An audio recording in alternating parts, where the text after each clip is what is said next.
بسم الله الرحمن الرحيم. هنعمل النهارده مع بعض الستيك المشوي على الفحم. صلوا بينا على النبي وتعالوا نشوف هنعمله ازاي مع بعض.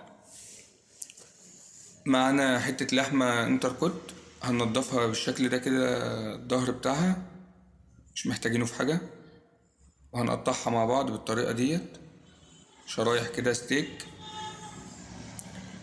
لازم بقدر الإمكان الشرايح تبقى قد بعضها عشان السوا.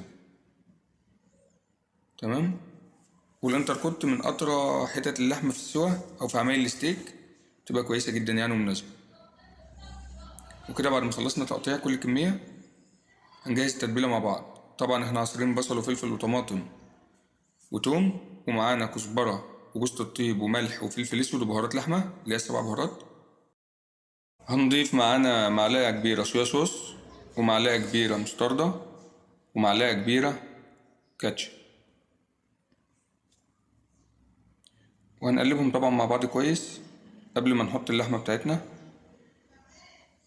وهنضيف اللحمة وهنقلبها كويس مع التتبيلة زي ما انتم شايفين مع بعض.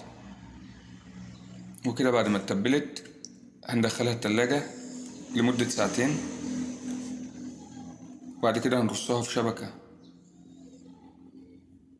بالطريقة دي.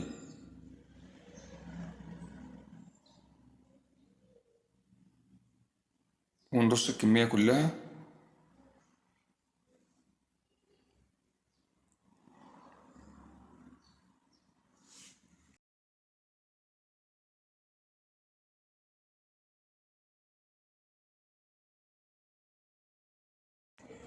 وبعد ما خلصنا الكمية كلها في الشبك هنروح بيها على الفحم،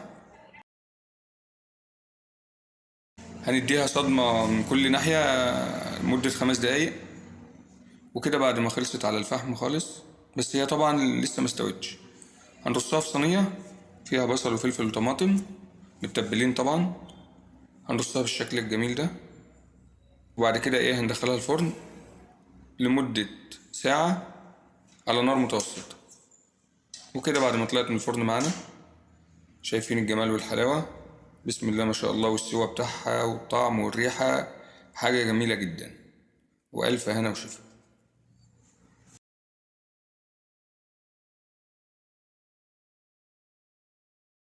كان معكم الشيف مصطفى الدواخلي من مطبخ الوليمة، مستنيين تعليقاتكم على وصفاتنا.